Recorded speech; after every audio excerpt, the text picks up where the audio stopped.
thank you so much for joining today in the voice from heaven, and with the episode The Body and the Dream. And so this is also a very interesting part of chapter 18. And chapter 18 isn't over at all. Like, we've been going through it now, I think maybe 10 episodes or so. I don't know exactly. But there's still more. And there's still, like, I can't skip them or anything. It's like, no. These are so fundamental that I like to include them all in. So I'm just staying with the pace of the book, of this book. Which is the urtext of A Course in Miracles. I'm staying with the chapters that are mentioned here, or the sections of the chapter, and that's so great. I just totally love it, to prepare it, to see it, and to remember it. And reading the book many times, but that doesn't matter. It's like, no, the remembrance is now. The way things can be revealed to you in this instant is so brand new that you could never have heard it before like this. And that's what makes it so exciting. It would be the same idea as like, how do you stay in your remembrance? How do you stay in the present moment? How do you do that? This is exactly the same principle. Like, how on earth can you stay in your remembrance? It's like, well, I really don't have time not to. I really don't let myself be distracted by time not to. And time seems to become like meaningless in my value system, in my belief system. I don't have time for time. It's more like this. So it's like the experience of that is, in fact, that you see there's a total trust in the moment of what is given, without exception. And the exception would be a reason in time. Or the exception is a detour into fear, a consideration about the future, or a past idea that you grab to hold on to for just a second. Like, I don't have time for that. So it's like right here, it's happening. This moment is so full and creative in itself that I don't need to be concerned with anything else. Literally, if I want to experience this fullness of this moment, I don't have time for any distraction. And the attraction of the, so-called distraction becomes really low. Like, there's no, it has no shine anymore. It has no color anymore. No, but the withinness in the present moment, this new moment that's being born continuously, is where it all happens. Like, literally there is nothing else going on. Now that is something else that makes it, in fact, really simple. It makes it so simple to stay right here, because there's literally nothing that appeals you to be distracted. So, yeah, whatever you call that. It's just amazing that that's possible. And I love to see that happening, and especially when there's a lot of movement of meetings that are coming up, or preparation to do, or things that completely absorb you for just a moment. Then you see it like, yes, of course I take my rest, but that's included in it too. Like, even like there's no disruption or anything of the peace that flows through your system. There is no disruption. You can pick one up if you want to, but why would you? So it's, of course, a bit of an paradoxical way of sharing this, but it's actually very functional.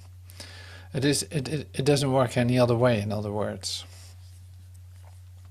Now, coming back to chapter 18, the body and the dream, we hit immediately like a fundamental, real important part, because it's like here is where our conflict can be. You know, here's where the conflict is. You could say you walk around in a three-dimensional form, while you know there's such thing as eternity, and in fact you know the unsubstantiality of form. So here's like the climax of the psychosis, or the hypnosis, if you want, the hypnosis of the human ideas. So, it's like a climax in that, because the body is being used. It's like one of the fundamental parts in the whole dream. And so how do we relate to that then? How do we see that? If we know that you're not that, you're something else, your consciousness is what you are, and this body identity is just a superficial idea of yourself. But it doesn't stay that way. It doesn't stay that way because, in fact, it is going to be used even as a device for communication. And that in itself is just happening in the holy instant. Now we come to that, of course, too, with master teachers' speech, his discourse that we're going to listen to later on. But here it is, like the body is being made ready to be a vehicle of communication, and in that, it just needs to be functional, and functional in the sense of not being, you could say, like the body is being prepared for this, purified, as it is being said, like it's a purification of body and mind. And what is that? What is that purification? It's in fact to let go of any kind of law that you have connected to it, in order for it to just be another communication device, temporary communication device. And when its need is, say, fulfilled, you could say, or when it's no longer necessary to use it as a vehicle for communication, it's being laid off, as it says too. It's like it's laid off. It is, you don't need it then any longer, since you were not that anyway. So in other words, with Jesus, with Christ's mind, with Jesus in particular, in the Course in Miracles, you see, like, well, he's teaching a Course in Miracles out of body. Now that's interesting. Well, we're actually using the words, so it works perfectly. It's like he didn't need to be here physically in order to do that. No, look, it worked perfectly. There's a book right there. So you see that out of time, and there's a total communication with you. Like in this instant, there's a perfect communication taking place, and we're using it. And it's quick, and it's bright, and it's pure, and it's light, and it's not bothered by location or by physicality, or with all the habits that you have around the body.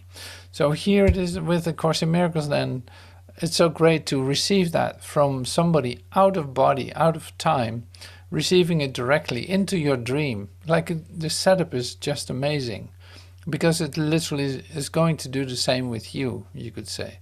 Like you, if you start to follow these exercises, actually you start to apply the teaching, coming into experiences of holy instances, allowing, say, a Christ vision to dawn on your sight, seeing that can, say, move easily into a sense of, into the realm of knowing.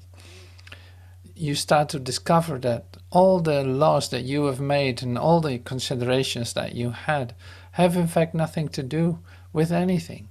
No, it was just only for it to dissolve, to come to the core, to release the guilt, the fear of thinking that you're something else than what you are. Now, that's pretty amazing. So, chapter 18, Dreams and the Body.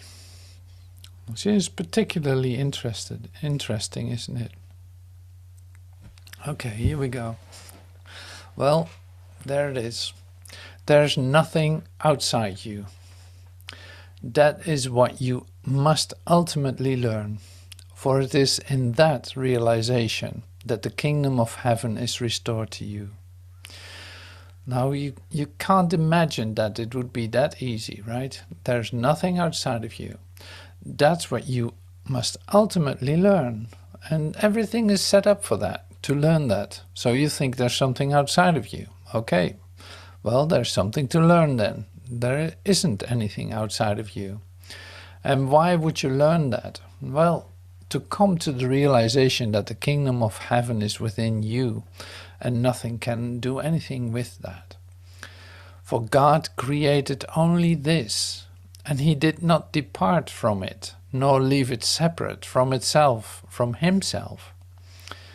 So God created only this, the kingdom of heaven, and he did not depart from it, nor leave it separate from himself, like he includes himself into the whole of wholeness. There's nothing outside of you. So this is great to remember, of course, and it's, say, in capitals here. There is nothing outside you. There is nothing outside you. There's nothing outside you. So you can use that today as a mantra, for instance. There's nothing outside me. There literally is nothing outside of me. And this is like the key expression to come to the kingdom. But it's being said here, that is what you must ultimately learn. So it's like there's already some kind of relaxation in that. It's like you're not going to get this right away, since you placed everything outside yourself. So it's going to take a moment, but that's okay. Ultimately, you will learn this. For it is the realization that the kingdom of heaven is restored to you. For God created only this, and he did not depart from it. Like there's no separate thing outside the kingdom. There's nothing going on outside the kingdom. The kingdom of heaven is the dwelling place of the Son of God, who left not his Father, and dwells not apart from him. Heaven is not a place, nor a condition. It is merely an awareness of perfect oneness, and the knowledge that there is nothing else. Nothing outside this oneness, and nothing else within. So this is, like I said, very fundamental. The kingdom of heaven is the dwelling place of the Son of God. The Son of God never left heaven. You and your true being never left heaven. And you are not apart from him. Heaven is not a place or a condition. It's not locatable. It is not a condition that can change or anything, no. It's merely an awareness of perfect oneness and the knowledge that there is nothing else. Nothing outside this oneness and nothing else within. What could God give but knowledge of himself? What else is there to give? What could God give but knowledge of himself? What else is there to give? See, this is a great, we'll come to that in a second. So the belief that you could give and get something else, something outside yourself, has cost you the awareness of heaven and the loss of knowledge of your identity. Well, that wasn't worth it, was it? So what could God give but his own, but knowledge of himself? And what else is there to give? So taking that the other way around, it is like this. It's like, how can you know God? You can know God by receiving that for yourself. Yeah? So it's like coming into an experience. This is what we say many times. Like, this is the only thing that will convince you of the, say, existence, of the reality of God. Is your experience of your connectedness. One instant of oneness will, say, convince you forever, because it's basically a returning home, recognizing that the separation did not occur. Now, the God experience, you could say, is where we're heading to. Now, that sounds like a process. That sounds like now we have to do certain steps and then it will be all right. They're like, no, no, no, no. None of that works that way. The whole misidentification that you have as what you call yourself is just in the way. So it's like that's not gonna be the Son of God. So that's why some things will be changed. Like there are some things that are changing in your transformative process. The essential one is, of course, your body, because you literally have used your body to separate yourself from everything and everyone. It's like the perfect thing for it. A separate object located in space and time, and say, with a division between others, with things outside itself. See, that's exactly what this is about. It's like, well, there is nothing outside yourself. Now what you're going to do? Can this place that you find yourself have any reality? No, of course not. Did you make it? Yeah, who else did it? Since you are separate from it, from everything you see, you must have made it. There's no other way. There's nobody else doing that. So that is interesting to see it like that, because then you also recognize, well, I don't know how to get out of this. No, that's exactly right. You don't know. You don't know how to do that. It's like, and there's no way that you can include that. You see, it's like your whole mind construct is made for the idea of separation, separate parts, the bodies everywhere, and all kinds, special bodies, not so special bodies, and all kinds of differences that you have categorized your world in. That's also interesting, of course. It's like, look at what you did. You did the separation really carefully. You still are dividing it up into separate parts, thinking that they have nothing to do with each other. And still, you might think when you stand in the elevator somewhere that there's no communication going on between the ones that are in the elevator, while there's in fact a recognition of oneness, an experience of oneness in you available, which would include everything, and seeing that there is no separate parts of any kind. So that is so amazing. In fact, it's like the upside down thinking of the human being is so intensely specialized, so incredibly worked into detail, that it is proud of what it has made, and okay, bravo, but it has no reality. It's like, okay, you did a great job. You separated everything into every detail, different skin color, different races, different religions, different this and that. Like, you did a great job, okay, wonderful, but it has no reality. And you'll have to let go of that. And what do you do? You in fact start to include everyone and everything in, because in the inclusion is the recognition that there's only one of us. Are there separate parts? Is there something outside myself? No, there is not. Not at all. So there's only one of us. And this one is home in heaven. So it's not here, it's not locatable. No, it's just a perfect awareness of oneness. That is all that is. It's consciousness. Not being able to separate parts of it. Just being the totality of what is. And I don't have to tell you that that would be the fulfillment of you, that would be the state in which you actually discover there's no need, there's no lack, there's nothing missing. It is complete. It is one harmonious beingness. And it has nothing to do with any idea that I hold about it in my separate idea about myself. Oh yeah, here we go. You have done a stranger thing than you yet realize. You have displaced your guilt to your bodies from your minds. You have displaced your guilt to your bodies.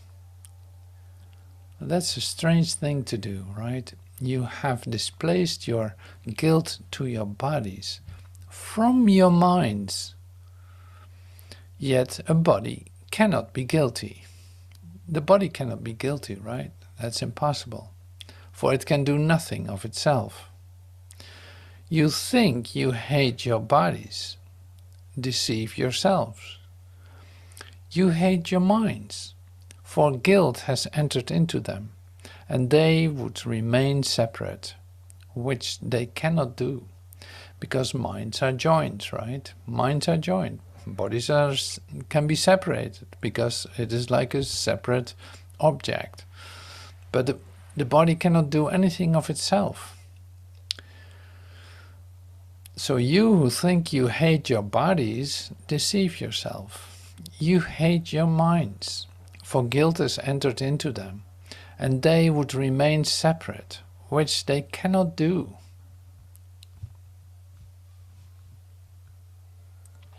Minds are joined, bodies are not. Like, how would you distinguish? How would you separate your mind from someone else's? Like, there's no substance to it, there's no border at all. So it's like it is already consciousness, substance, you could say. Like, it is limitless, it is not definable, it is literally like totally different than the body. The body has a finite form, shape, but the mind doesn't have that. So that's interesting. Minds are joined, bodies are not. Only by assigning to the mind the properties of the body does separation seem to be possible. By assigning the mind the properties of the body does the separation seem to be possible. And it is mind that seems to be fragmented and private and alone. Its guilt, which keeps it separate, is projected to the body, which suffers and dies because it is attacked. To hold the separation in the mind and let it not know its unity. Well, this is a crucial part. Minds are joined, bodies are not. Only by assigning the mind the properties of the body does separation seem to be possible. It's like by misidentification, that you think you are a body. Is this possible? And it is the mind that seems to be fragmented and private and alone.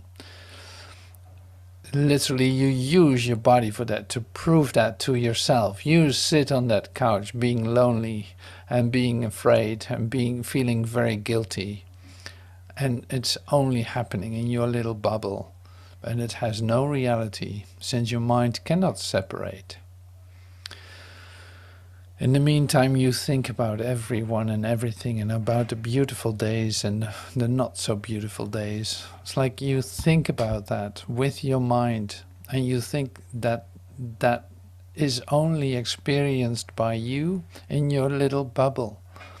That's really interesting, because you identify with the body, thinking that the body is locked up in a room you call your house, in a space, and thinking that that wall is sufficient to separate yourself off from everyone else, as if you could be locked up in a prison.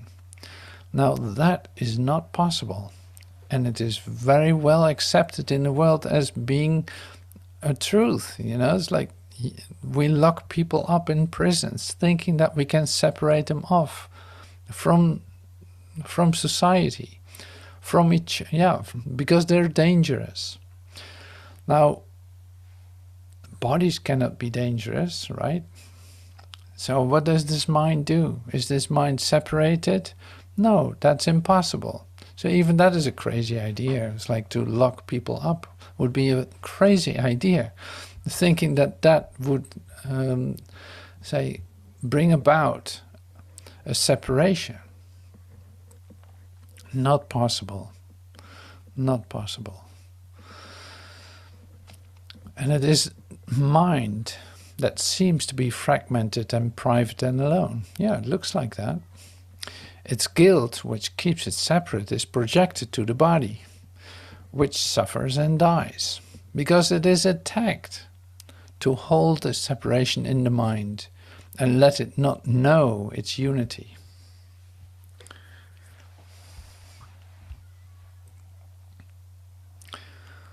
Wow. Mind cannot attack, but it can make fantasies and direct the body to act them out. See what happens? Mind cannot attack, but it can make fantasies and direct the body to act them out. You use the body to act out fantasies, but it is never that the body goes that. It is never what the body does that seems to satisfy, unless the mind believes the body is actually acting out its fantasies. It will attack the body by increasing the projection of its guilt upon it. Wow, that's so incredible. Look at this. Let this be revealed to you what this says. Mind cannot attack, but it can make fantasies and direct the body to act them out. That's what this world is, an acting out of fantasies. Well, is that obvious? Quite so, yes. We act out fantasies, thinking that we can fight each other, thinking that we can abuse each other, thinking that that all is possible. It's like, no, that cannot be anything but a fantasy, since you're not that body. You just project it on the body and say, in fact, your fantasies are projected on the body and you live that, thinking that that is you, and thinking that you can attack by using bodies for that. Totally insane. It's like then you have absolutely no idea who you are or what you are. Unless the mind believes the body is actually acting out its fantasies, it will attack the body by increasing the projection of its guilt upon it. The body is a limit imposed on the universal communication, which is an eternal property of mind. So the body is a limit imposed on the universal communication, which is an eternal property of the mind. Like, it cannot be taken away.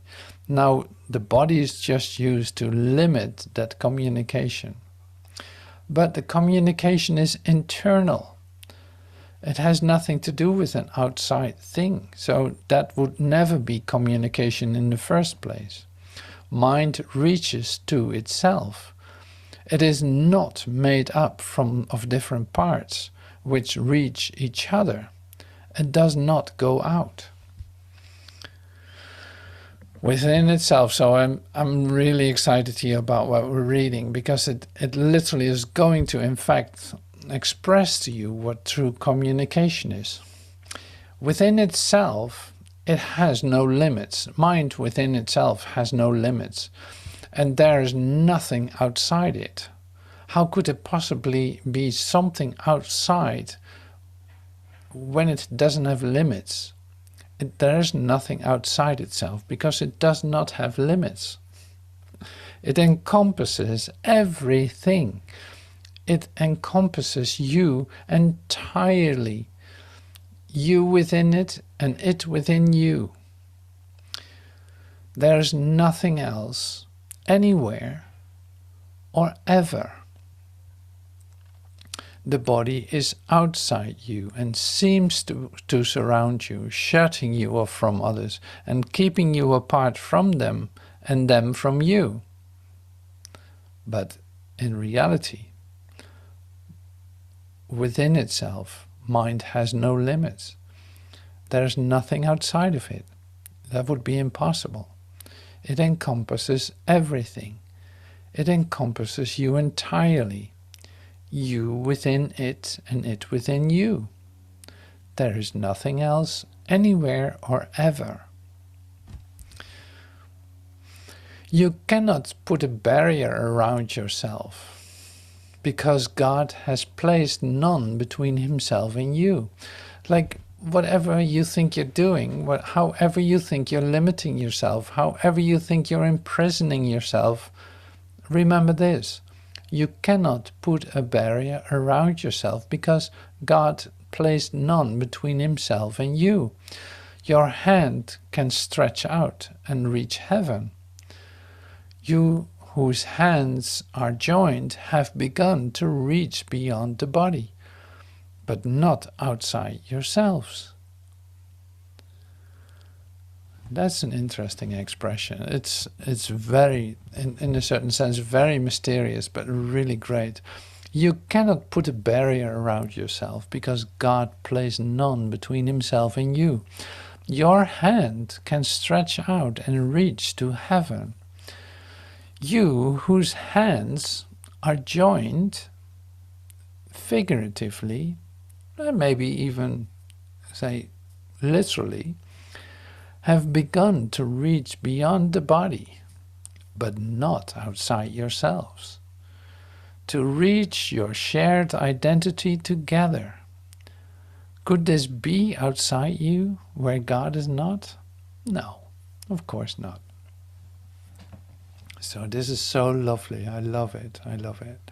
So you hold your hands. It's great that Jesus uses here even body parts, you could say, in a figurative way. But it makes it very easily to grasp what is being shared here. And makes it very clear that literally there cannot be such thing as separation. Like, it is literally impossible. That's why it can always dissolve and heal. That's why it can always return back home. You know, that becomes very obvious in this expression. You cannot put a barrier around yourself, because God placed none between himself and you. And since God is everything, there you have it. Your hand can stretch out and reach to heaven. You whose hands are joined, in case you didn't know, have begun to reach beyond the body, but not outside yourselves. To reach your shared identity together, that was the reason why you did that. Could this be outside of you, where God is not? No, there's no such place like that. The sudden expansion of the self that takes place with your desire for it is the irresistible appeal the holy instant holds. It calls to you to be yourself within its safe embrace. There are the laws of limit lifted for you, to welcome you to openness of mind and freedom. The sudden expansion of the self that takes place with your desire for it is the irresistible appeal the holy instant holds. It calls to you to be yourself within its safe embrace.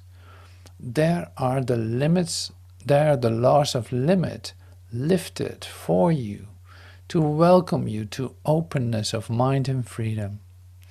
See, we say that in the miracle principles, a miracle principle is like there's a sudden shift in body awareness, like a sudden shift into invisibility. See, the invisibility brings you in the place where you actually are yourself, because there's only mind, you could say. There's just one mind, and that I share with God. So here is the invitation for the holy instant. The sudden expansion of the self that takes place with your desire for it is the irresistible appeal the holy instant holds. It calls to you to be yourself within its safe embrace. There are the laws of limits lifted for you to welcome you to openness of mind and freedom. Oh my God, what an offering here.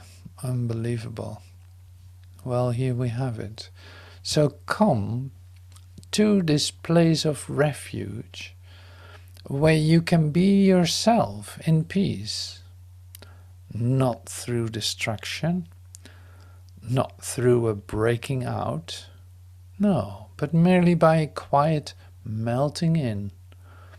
For peace will join you there, simply because you have been willing to let go the limits you have placed on love and joined it where it is and where it led you, in answer to its gentle call to be at peace. Come to this place of refuge where you can be yourself in peace, not through destruction, not through a breaking out, but merely by a quiet melting in. For peace will join there, simply because you have been willing to let go the limits you have placed on love and joined it where it is and where it led you, in answer to its gentle call to be at peace. Yeah, absolutely lovely. Absolutely lovely. So there's a lot here. There's a lot here to discover. And see, it's very recognizable. It makes perfect sense when you read it. It makes perfect sense. So now coming back then to the practice of it, it's like inviting the holy instant continuously is really you wanting, say you have a desire for that, you wanting the peace instead of the turmoil, you wanting to feel the joining with your brother instead of ideas of separation, you wanting to wanting to be present here now and not be distracted by time. Now this Master Teacher will share with us too in the short part that we're listening to in a moment, and this is expanding the holy instant. And so it's, I think, a 9-minute part that we're going to listen to, and it will fit perfectly, you'll see. So I'll come back to that in a second.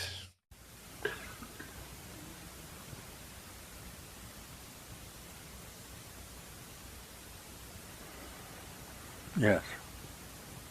There have been some very major shifts in perceptual consciousness here. You know what's so lovely?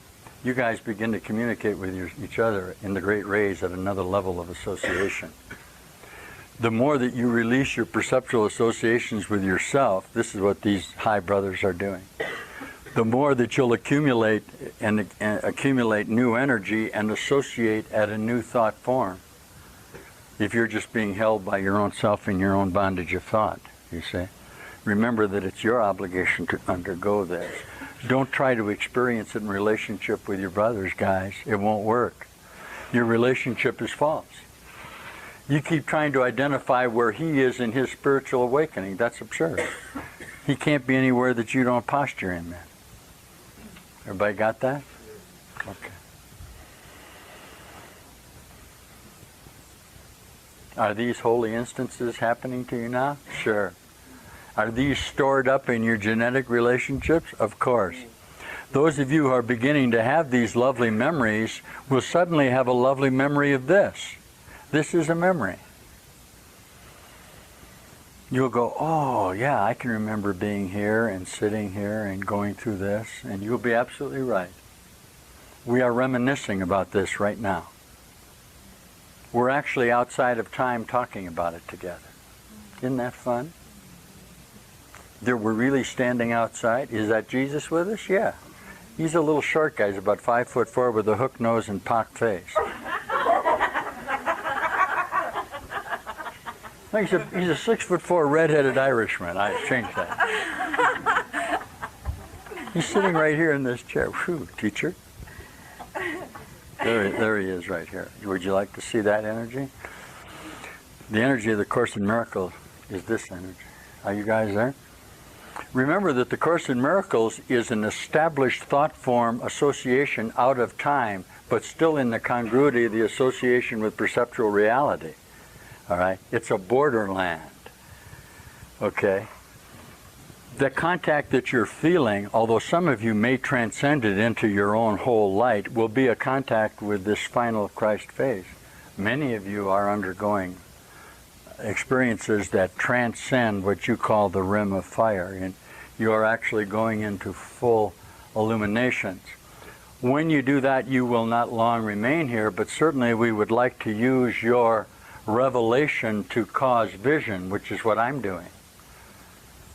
Those of you who had these lovely visions last night, some of you had some fear ones, okay, are utilizing my revelatory energy to revision yourself in association with your projections. Does everybody hear this? That's what you're doing with your mind. I'm encouraging you to use this light brightness, the Holy Spirit you call it, to undergo the re-illusionment of you to a higher framework of harmony and peace. With what? Within your own mind. This is a dream. Let's dream a true dream together for just a moment. And then we'll be out of time together, won't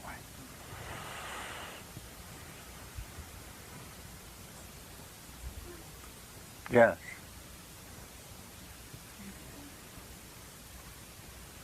The quilt is lovely, thank you.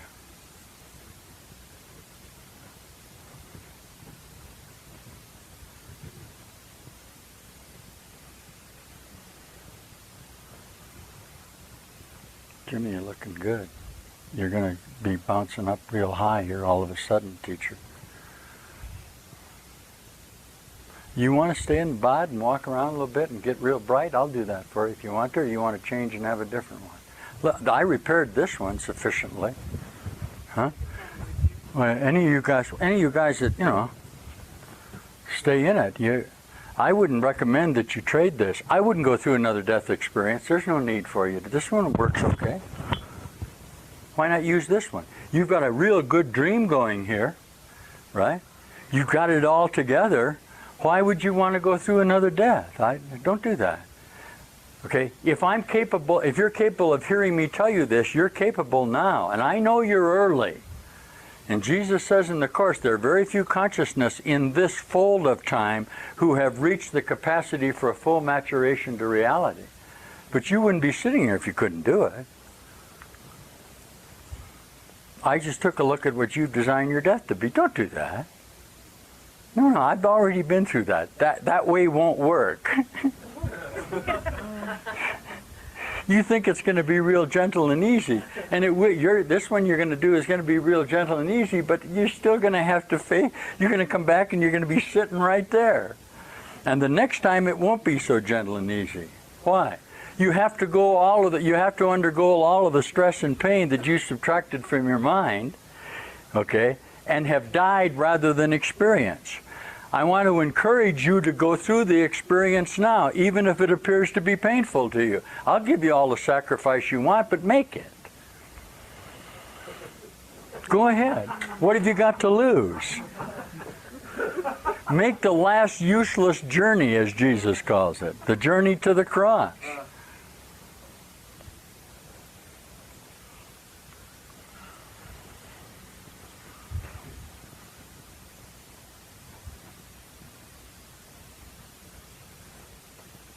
Some of you are going to begin to have some lovely experiences here now.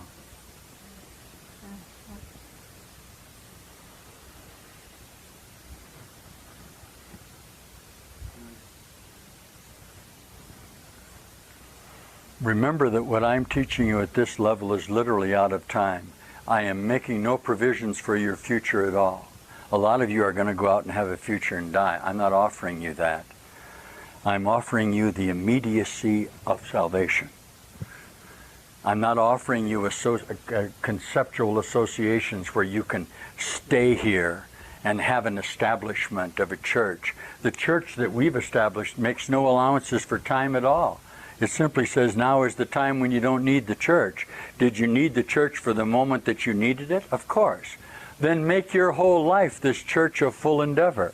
Make everything that you do from this moment on a dedication of your determination to come into the new light. That's what the church is. Did I have to build my church on you? Of course, because you needed a church. Is there really such a thing as a church? Of course not, but you think there is. The church is the process of you coming from your separation to your reality. That's why I named you Peter. You denied me thrice. You keep denying me. Is there somewhere else I can build my church on? No. Those that don't deny don't need a church. So all you need to do is make that simple admission in your own new spiritual identity. Stop wanting to be crucified upside down. Remember that you are the Christ. Okay. Can you get that by following? Only by full discipleship. Okay. You instructed me to re-identify the certainty of your Christhood. That's what I'm doing. You requested from me in your mind that I show you your own brightness, how you really are in superconsciousness. It is impossible that not be so, or I would not be doing it. You had to ask me to do this. Somewhere you asked for help. And somewhere the intensity of the necessity for your help, identified by your inability to deal with the terrible things that are going on around here, have caused you to continue to ask for help in the relinquishment of your necessity to cure the evil.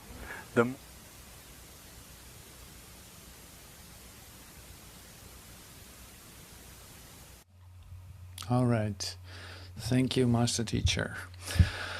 So continuing here a little bit, one thing I picked up out of the talk was this, and this is so essential, also fitting into dreams and the body, is this idea that what we're doing here, like in fact why we come together and how we are doing this, like you could have course groups forever. You could look at the text forever. You can do whatever you like, you know, that's perfectly all right. You do whatever you do.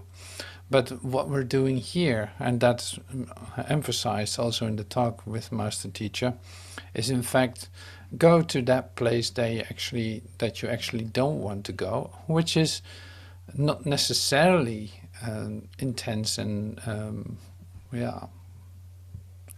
different. But it probably is. And that has to do with this. This is really essential. And that is the fact that you, in this lifetime, want to complete your mission, you could say.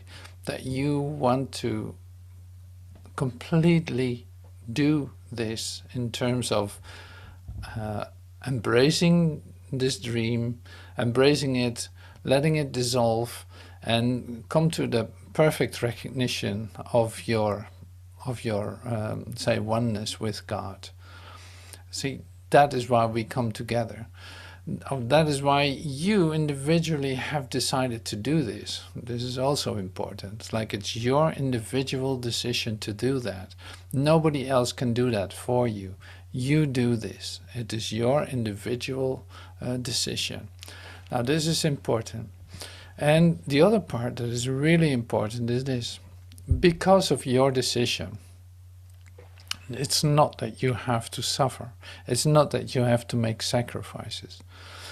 But the one thing that is going on that is really, say, fundamental in this process is feel everything. Feel.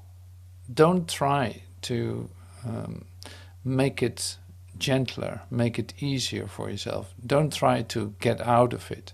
Don't try to deny it. Don't try to negate it. Don't try to get, distracted. Like, no, this is the one opportunity that you give yourself. That would be the quickest way out of any kind of human circling threads of mind, human suffering, you could say. And this is your opportunity to, this time, in this lifetime, to actually go for that. To no matter what you feel, no matter how much pain you feel, no matter how this looks, and it doesn't look successful in your spiritual life at all, or whatever the idea can be, since you cannot evaluate yourself in the first place, but you decide to go through this, no matter what it looks like, no matter what you feel, no matter how you are ripped apart, no matter what is going on. You stay with that and don't let yourself be distracted. You stay right in this place. In fact, this place of refuge that we were talking about. And choose the holy instant all the time. And not choosing for a dream, a temporal use of bodies to get comfortable. Or, like this. It's like you're not going to use the body any longer to project your fantasies on. No, you recognize your oneness in mind and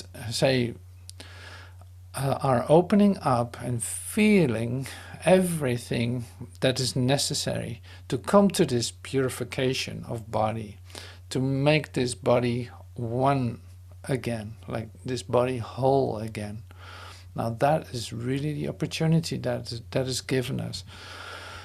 And so Master Teacher emphasizes that. And in fact, the text that we went through is telling you the same thing. It's like you did a really strange thing, and that is projecting your mind, projecting ideas onto your body while the body cannot do anything. And you, in fact, you accuse yourself from the things that you did, literally in form, as a body, as this, as that, while you did not recognize one step before that you were actually setting up the whole fantasy into this three-dimensional animation that you call your life.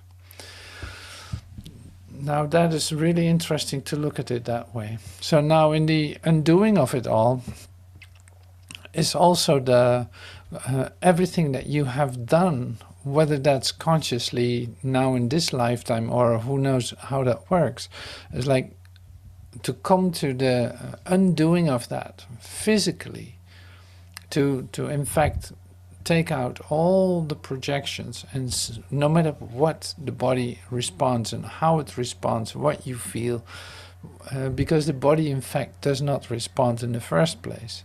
The body of itself cannot do anything. So there's a purification of mind that takes place. And we call it body purification, but the body is pure. It's like there's nothing to blame on the body, so to speak.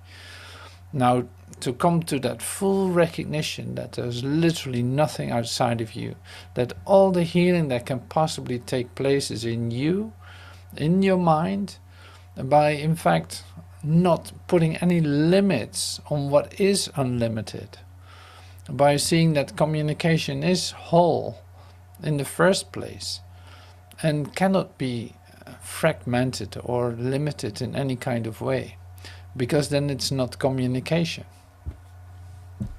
Now this recognition is where you signed up for, and that you allow yourself to go through, no matter how that looks. Like no matter what intensities you're going through, it cannot fool you. It cannot no longer fool you that the body is doing things. The body doesn't do anything. It is incapable of doing anything. So the mind projects its fantasies. The mind projects onto the body, baptizes it in guilt. And you don't want to accept that about yourself any longer. You don't have to keep doing that anymore.